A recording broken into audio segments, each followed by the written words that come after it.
Hyundai Jeanlin Automobile vous présente votre reportage Savoie News.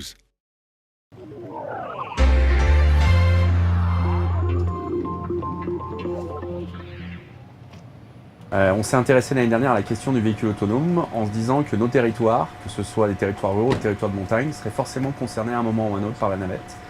Et donc, on a challengé le constructeur Navia à la mise en œuvre du premier véhicule autonome 4x4, 4 roues motrices.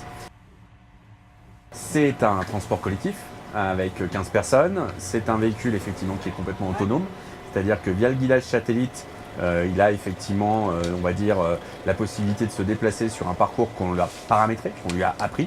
C'est la grande différence entre une voiture autonome et une navette autonome, c'est que notre navette, elle a appris son parcours pendant 7 jours, elle a répété ses gammes, elle est venue tous les jours, elle a identifié l'ensemble de ses repères, et donc maintenant qu'elle est en mouvement avec ses 8 capteurs, elle va simplement chercher à comparer en permanence et en temps réel le parcours qu'elle a appris et les différents événements qu'elle peut rencontrer, qui sont soit des obstacles en mouvement, typiquement un skieur qui est en train de porter sa paire de skis, ou des obstacles physiques, typiquement une voiture qui s'est garée entre-temps.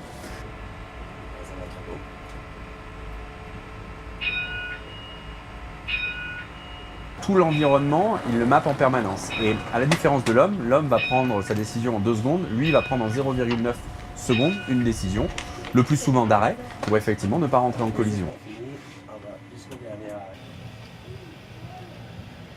Cette navette qui ressemble à un gros bonbon ou au mieux à une jolie benne de télécabine, en fait c'est un concentré de technologie et elle nécessite beaucoup d'attention et beaucoup de préparation, à la fois en termes de terrain, en termes techniques. Donc il fallait vraiment qu'on fasse très attention à toutes ces contraintes environnementales, de ces contraintes techniques que l'on pouvait avoir dans la station.